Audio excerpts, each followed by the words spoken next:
Tonight I'm going to talk about deodorants, antiperspirants, alternatives, why it is important to look for alternatives, and give you a little bit of background information so that you can make smarter choices, healthier choices, better choices for yourself and your family.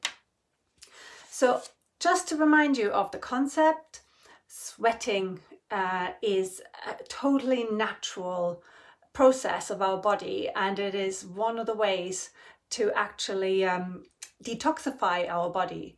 So our body, whatever comes out, is an intelligent activity by our body to get rid of some toxicity, because toxicity creates an internal environment where disease can start to breed.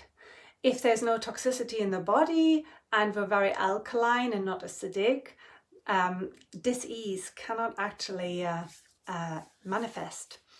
So when it comes to deodorants and antiperspirants, two little differences here. That deodorants are really meant to not prevent you from sweating, but to mask the odor.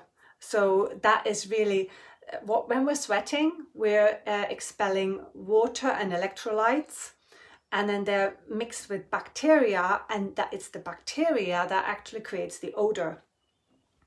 So the deodorant is going to mask that odor, whereas an antiperspirant is going to clog your pores with the chemicals that are inside it. Now, that doesn't mean that deodorants don't have chemicals in them, because most commercially bought, especially in supermarkets, the normal stores, deodorants all have chemicals in them of some sort. So in particular, the antiperspirants and some deodorants contain a very toxic aluminium. But this aluminium can also be found in other cosmetics, for example, in your toothpaste, or obviously in some of your beauty products that you use on your skin. And this aluminum unnaturally reduces your sweating, and it clogs up your pores.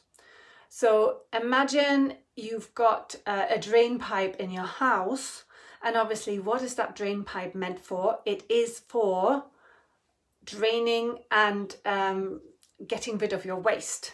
That's the same thing with your sweat glands. This is an opportunity for the body to manage body temperature, but also rid itself of toxins. So if you're plugging this drain pipe in your house up because you're saying, oh, I don't really want this kind of toxic waste going down the drain pipe in my house, it's yucky and it smells, then you're obviously going to end up with all the toxicity, all the rubbish in your house backlogging and going back into your house and actually staying in your system. It's going to make it worse inside of your house. So this is the same with your body. So when we're talking about sweating, especially armpits, then we don't want to clog anything up, because we don't want to hinder our body in doing an intelligent activity like detoxifying and regulating our body temperature and regulating the water household inside ourselves. So it's really important that you look at your deodorants and antiperspirants, because in particular the ones that contain the toxic aluminium, they really have to be considered to be ditched, really, if you want to be healthy and want to create balance inside your body.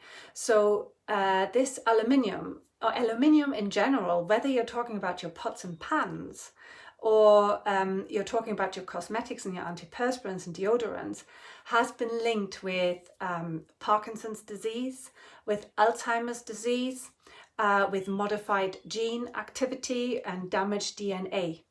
So aluminium, once you have ingested it, tends to go and congregate in your brain. Therefore, you've got the diseases associated with it, like Alzheimer's and Parkinson's. And who wants that? So what I am recommending really is do your research, read the labels, okay? And go and search out one by one, not all at a time. Search out for alternatives, healthier ones. Try different things out. And here's a few ideas. Obviously, I don't really want to advocate a particular thing because everything has got its pros and cons and everybody is different. But from my experience, when I first learned this and I swapped things out, I found that I was suddenly, I noticed that I was sweating more. But at the same time, obviously, I was doing a whole detoxification of my entire life. So I was changing not just, my cosmetics, I was changing the way I was eating, the way I was hydrating myself, etc. So maybe that all plays into this context. But I felt like I was sweating more, and when I started using more natural deodorants, like this crystal mineral deodorants, you can use coconut, just coconut oil really, mixed with some nice essential oils, maybe like tea tree, that are really antibacterial and would kill that odor. So you can make your own, or you're trying out health food shops deodorants that are more natural and don't have the aluminum in it and are paraben free, etc., etc., then just see how you react. But what I personally found is that I started to smell obviously more, and then it was a little bit annoying to me, really. I was like, oh my God, I really don't want to be walking around like this. I actually remember that I ended up taking the deodorant that I then bought, this natural deodorant. I used it twice a day because I used it in the morning, and then I felt like after lunch I needed to use it again.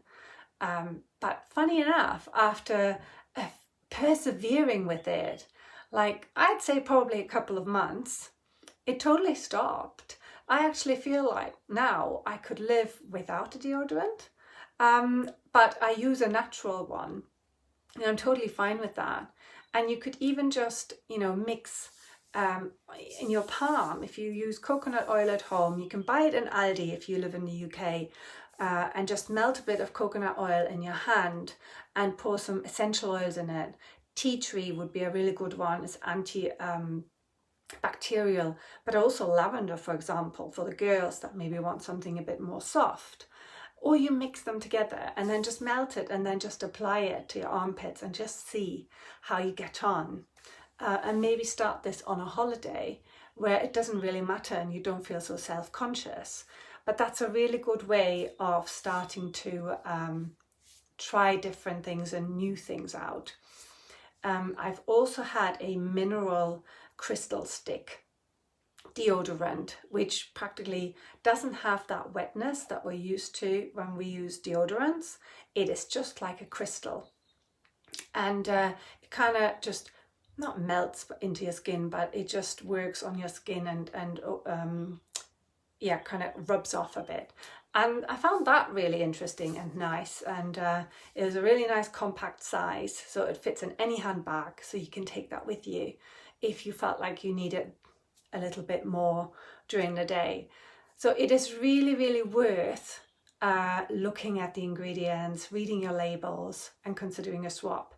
Because the one thing that you do not want to do if you want to live a well-balanced, healthy life and have a healthy body is clog up your pores, which would then avoid and stop your body from detoxifying and doing vital body functions like regulating your body temperature, etc. And although it is just little, it is every day, and it is, if we keep doing that for the rest of our lives, then obviously little by little amounts to a massive mountain like Mount Everest, and that's where the problems come in. So I highly recommend that you look up alternatives. A really good website is naturaldispensary.co.uk, and you can have a look for alternative deodorants on there and see where you could get them. If you'd like to order from there, you have to have a practitioner account, so you can contact me at hello@christinerichardson.co.uk, and I'm more than happy to extend a 10% discount to you if you'd like to purchase anything from Natural Dispensary and trial it and see just what it would be like. Or you could obviously go to big platforms like Amazon if that was easier for you.